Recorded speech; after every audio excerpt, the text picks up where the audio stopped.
All right, Aaron, we're going to kick things off for the late pick 4 at Belmont Park on Thursday, June 9th with race 6, the Astoria Stakes. This is a 5.5 furlong dirt sprint for 6 juvenile fillies. Start us off, buddy. Where are you going on top?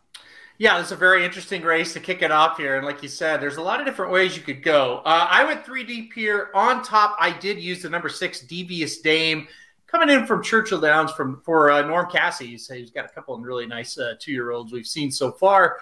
This horse last time out, ridden by Joe Talamo, 5 furlong maiden special weight there at Churchill, and it was just a blowout. Just kind of stocked the pace and said, goodbye, that's the end of you, and that was it. The rest of the field was done. Now we're coming up here to run in this race. Logical next spot for this horse to go. And look, Joel Rosario picks up the mount. I think that's a very good sign as well. He's only ridden for Norm Casse 3 times in the last year. 2 of those horses won. The other horse that didn't win went on to hit the board. So I think that kind of tells you something. So immediately I went to the 6 in this spot.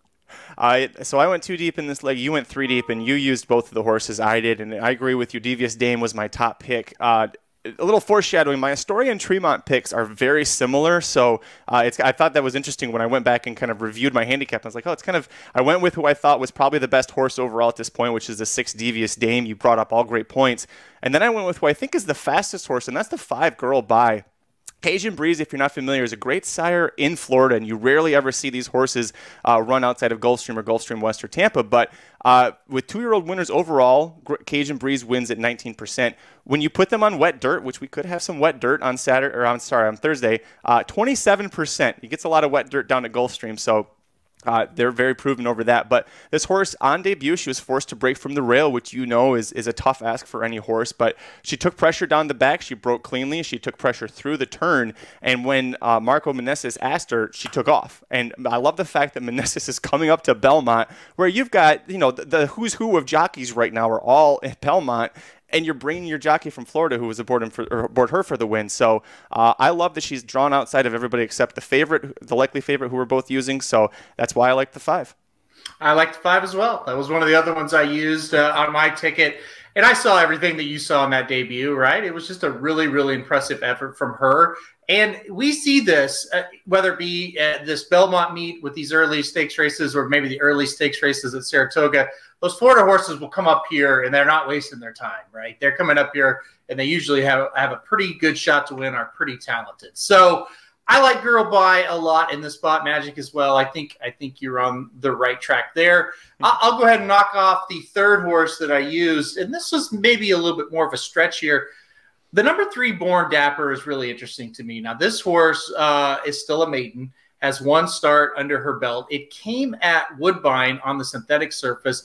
Kind of speed, got a little bit of a pace duel, kind of faded a little bit late, got second, beaten 4 lengths. But listen, Born Dapper, Jonathan Thomas, no stranger to success here at Belmont Park and on the NYRA circuit, gets Luis Saez aboard. That was the biggest sign to me that this horse is coming into the race better than what the form looks, because I think if Thomas was just going to take a shot, throw somebody in the race, maybe you don't get Luis Saez aboard. They've connected 31 times. I should say Luis Saez has rode for Thomas 31 times the last year. 35% have those horses have won. 77% have hit the board. That's incredible.